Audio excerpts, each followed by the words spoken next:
Okay, guys, this is the second part of the video. My overall player ratings. Okay, so I made the first part. It took me about 20 minutes, which is a lot because we are living in the TikTok generation. 15 seconds is already too much for people to watch. But listen, I enjoy it. You know, I enjoy doing it. This is my hobby here, so I'm going to continue doing it. But it's impossible to summarize the whole season in just few minutes. It's impossible. So I gave some details in the first video. If you haven't watched it, I'm going to leave the link in the description or at the end of this video so you can click if you have time and you don't have other 1,000 social media accounts to jump to. You can, give it a chance and have a look because it's going to make sense. It's kind of complement each other. So without wasting more time, let's move on. We had a lot of issues, especially in our attack. Same old. I've been saying the same thing for almost 4 years at Chelsea. We are lacking a clinical finisher. It sounds like a broken record. I'm not going to remind you because you were watching with me every single day how many chances we created and we didn't score. The defense was shaky, but mostly because our attack was very poor. The best defense is attack. When you score goals, you discourage the opposition. And if you don't score goals and your opposition score against you, and then everybody is discouraged. So everybody is just going to look at the defense and say they were poor. But I think our attack was very poor. Take a look at the highlight for our attack this season.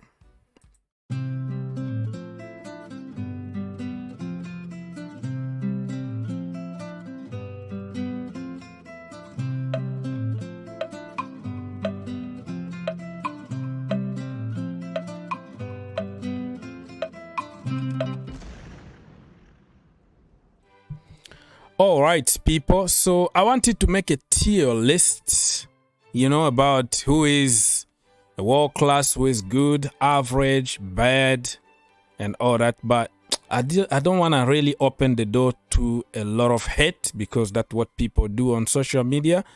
They have certain agendas against certain nationalities and against certain colors and all that. So I decided just to go for a normal player ratings, but overall during the season. And like I said, it's just because you missed a penalty in the final that you are garbage, if that makes sense. Because you have to remember some other 3 points that he won us to help us qualify for top 4. So people forget very quickly and just will look at one action that will try to help them push their agendas. I'm not into that business. I'm going to be fair with everybody here. So, let's start by Thomas Tuchel. I'm going to give him overall 7 out of 10. He had to deal with a lot of issues off and on the pitch, but also very stubborn. Keep playing the same system over and over again, expecting a different result. That is insanity. I'm not going to say much. I want him to stay for 10 years, but I'm not going to shut my mouth. I will tell the truth, and that is the truth, you like it or not. 7 out of 10. Edouard Mendy, my brother, 6 out of 10 overall. After the African Cup of Nations, that brother was very shaky. The defense also didn't help. The overall issues in the team didn't help. So he's going to get 6 out of 10 for the entire season. Bettinelli, I'm not going to rate him, man. He only played one game. In the Carabao Cup, he conceded a goal. No, I'm not going to rate him. It's not going to be fair. Kepa Arrizabalaga is going to get 6 out of 10 too. He didn't play a lot, but he won us the UEFA Super Cup because he saved a couple penalties. And then he made us lost on penalty shootout against Liverpool. he couldn't save 11 penalties. But he also saved few penalties in the FA Cup at some point, at some stage. So he was also immense when Mendy was in the African Cup of Nations. So respect to Kepa. Overall, 6 out of 10. Rudiger, 7 out of 10. Well, he left. It doesn't give me the right to hate him because he left. But he wasn't like the Rudiger that we knew 18 months ago. And the last few games, he was trying to save himself. I saw him avoiding those 50-50. But I don't blame him because he was going to move to Real. He didn't want to get injured. Thiago Silva, also, I have hard time to give people more than 7 overall for the season. Solid sometimes, very poor sometimes, but also he's aging. And then we had to force him to play certain games because of injuries and Christensen not wanting to play and all the good stuff. Chalobah, 6 out of 10. He started very good, scored a couple goals, got undone so many times, but that is a learning process. Andreas Christensen, I'm going to give him 5 out of 10. He was good at some point, he was poor at some point, and completely decided to abandon us when we needed him the most. But I'm not going to hate him and give him 0. But overall, we won 2 trophies with him, 5 out of 10. That is about fair. Cesar Azpilicueta, aging, 6 out of 10. Captain is not the same captain as before, so we have to understand. Malang Sarr, 6 out of 10. Had a masterclass against Sheffield United and another game that I forgot. And then for other 2 games that he started, he did poorly. But it was because of the entire team. Has nothing to do with him. And I'm not gonna really be so harsh on him. He was sitting on the bench often. You don't improve from the bench, my friend. You improve when you are on the field, you make mistakes, and you learn from those mistakes. I still believe that Malang Sarr can provide us something at Chelsea Football Club. I'm not those geniuses guard online that will say never, never, never is not a Chelsea quality. I am not those people. I believe on people change.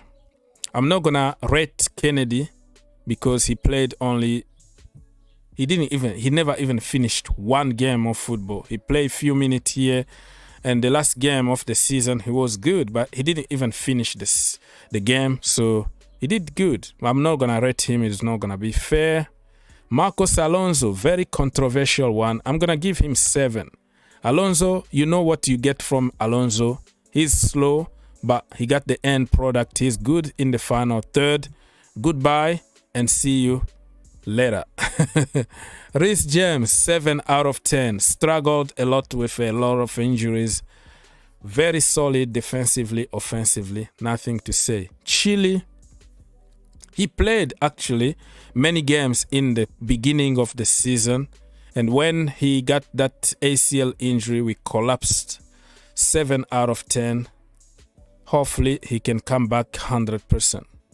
Ross Barkley. Looks like it's going to be unfair for me to rate him. I love this guy, man. He's one of my favorite players, even if people hate him. He didn't play a lot. The last game, I'm going to give him even 7 out of 10, you know. The last game, because of him, we finished the season on high with a win, with some hope for the future. Kova was often injured, 7 out of 10. I don't want to waste all your time here. I'm going to go very quickly. N'Golo Kante, 7 out of 10. Listen, you can say whatever you want. He's aging, he's injury prone. But if the manager can give him 1 role on the field, he's going to help him grow. And he's going to save a lot of energy. We still have at least a couple quality seasons if we can manage N'Golo Kante. Jorginho Frelo, 6 out of 10. Same old. Sideways, backward, but also scored very important goals, penalties, and all that. Ruben, 6 out of 10. Didn't play a lot, but Mr. Versatile. He was everywhere. He played as a center back. He played as a wing back. He plays as a number 6, number 8, and even number 9. Respect. Saul Niguez, yeah, 5 out of 10. Didn't play much. Scored 1 goal. Got a lot of money. 5 million loan fee. 200K a week. Very good check. And goodbye. Good luck for your future, my brother. Mason Mount, it's going to sound very controversial, but he's going to get 8 out of 10. I don't care what people will say.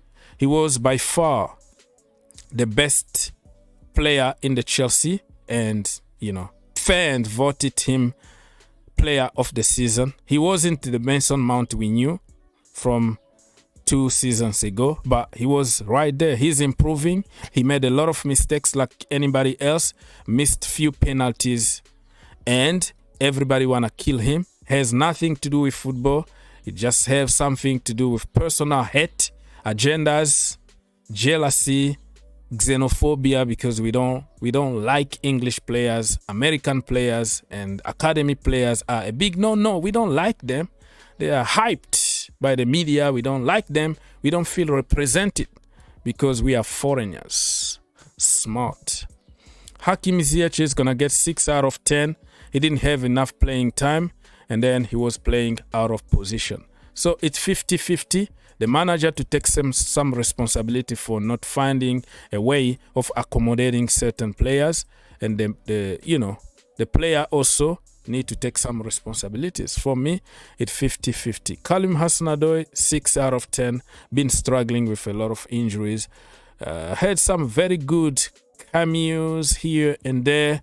Very good crosses, growing, and all of a sudden, boom, another setback. I feel sorry, man. I'm very sad for Kalim Hussein-Odoi.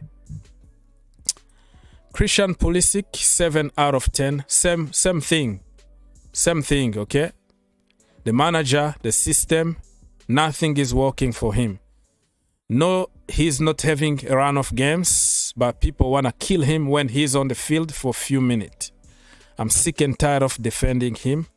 If he leaves Chelsea Football Club, goes play for another manager in the right system, the same geniuses online are going to say, why did we let him go? We never learn. Same story with De Bruyne, same story with Salah. You know, it is what it is. 8 out of 10 for Kai Havertz, missed the finals. Scored in the final of the Club World Cup. Scored few important goals here and there to give us 3 points. By the way, Christian Pulisic gave us 2 wins in the Premier League. Go check on your statistics. 3 point. Without him, we're not qualifying for the Champions League next season. How about that? He scored winners, but just because he missed in the finals of something, you have to hate and you forget everything that he did the entire season. So let's go back to Kai Havertz.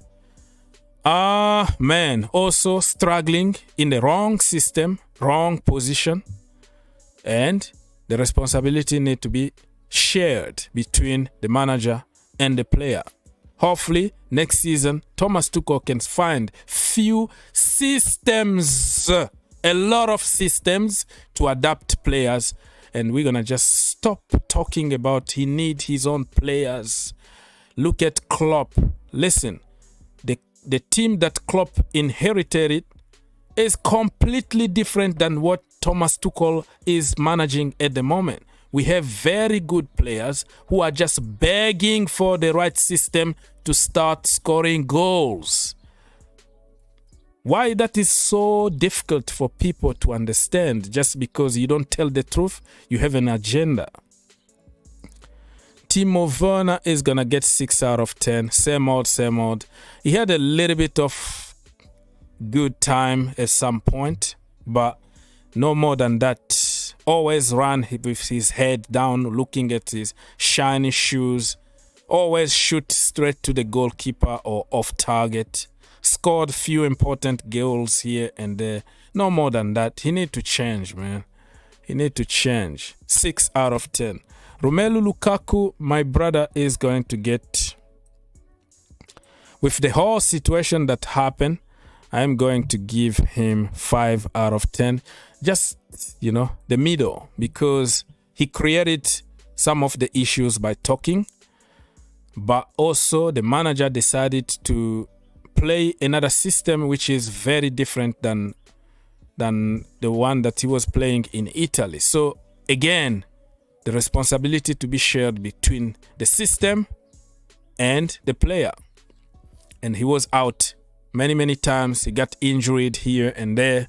He's not happy at Chelsea Football Club. I think it's time to let him go so he can enjoy football somewhere else. And let's see how many goals he's going to score in the right system, with a manager that trusts him, with the system built around him. And let's talk after that. Or the academy, I'm going to give them, they didn't play even much, but to encourage our kid from the academy, I'm going to give all of them 8 out of 10. That is Simons, I think Harvey Vale, Charlie Webster, and also Lewis Hall.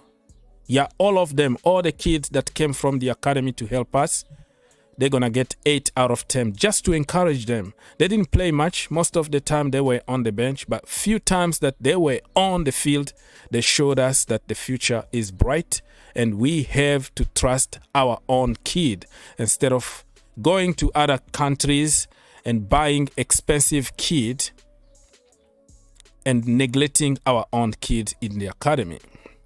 People, listen, I don't want to make this video again 2 hours. That was my overall player ratings for the season. Instead of insulting and fighting me, probably it's time for you to get in the comment and just give your opinion. Tell me why Mason Mount is the worst thing that never happened to Chelsea Football Club and he need to go. Keep it respectful. Give us some fact and statistics and tell us how you are God and you know the future and you think they are not good enough for Chelsea Football Club, they're not going to make it. And what makes you think that the next guy from another league, Kunde, Dembele, or whatever, Fernandinho, or whatever from Brazil somewhere, is the one that we need? They are ballers and all our boys are garbage and need to go. Tell us more.